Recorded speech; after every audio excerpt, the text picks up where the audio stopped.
Assalamualaikum warahmatullahi wabarakatuh. Sahabat yang dimuliakan oleh Allah Subhanahu wa taala, apa kabar? Semoga tetap bersyukur pada Allah Subhanahu wa taala. Judul renungan kita kali ini, 5 hal yang harus kita renungkan.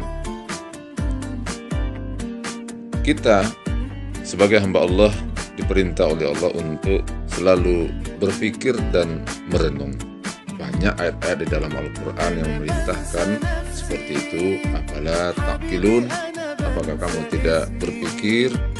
Afala tatazakkarun, dan yang lain-lain yang terdapat di dalam Al-Quran.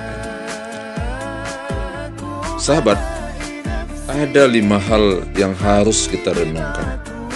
Pertama, ciptaan Allah dan keajaibannya. Harus kita renungkan adalah bagaimana ciptaan Allah dan keajaibannya. Allah menciptakan manusia dengan berbagai macam keistimewaan, dengan berbagai macam keajaiban, struktur tubuh manusia, organ tubuh manusia, semuanya telah merupakan hal yang harus kita renungkan dan kita pikirkan. Tujuannya apa? Tujuannya adalah untuk menambah dan memperkuat iman kita. Banyak para ahli setelah dia meneliti tentang keajaiban manusia, tentang keajaiban makhluk, binatang, hewan, tumbuh-tumbuhan, terkadang membuat mereka terbuka dan mendapatkan hidayah dari Allah Subhanahu wa taala. Yang kedua, kita renungkan nikmat Allah pada kita. Betapa banyak Allah memberikan kepada kita nikmat lahir dan nikmat batin. Semuanya itu diberikan oleh Allah kepada kita dalam bentuk kasih sayang Allah Subhanahu wa taala. Dan kita wajib untuk merenungkannya, memikirkannya, betapa besar nikmat Allah Subhanahu wa taala kepada kita semua. Sahabat, lalu apa manfaat fungsi dari kita merenung tentang nikmat Allah kepada kita? Manfaatnya adalah menambah kecintaan kita kepada Allah Subhanahu wa taala. Cinta kita kepada Allah semakin besar karena kita selalu menyadari betapa banyak besar nikmat Allah kepada kita. Yang ketiga, kita merenung pahala dari perintah Allah Subhanahu wa taala.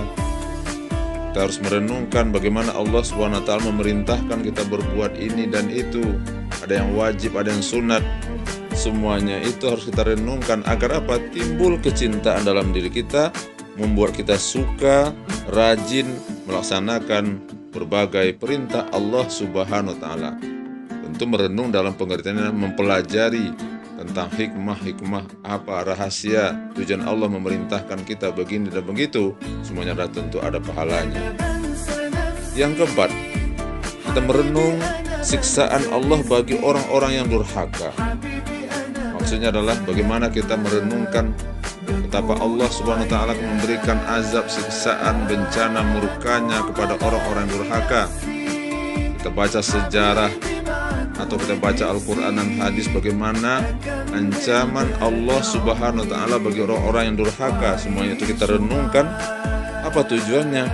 Supaya rasa takut dalam diri kita itu semakin tinggi, agar muncul sifat takut ke dalam diri kita dan kita tidak lalai terhadap kehidupan ini.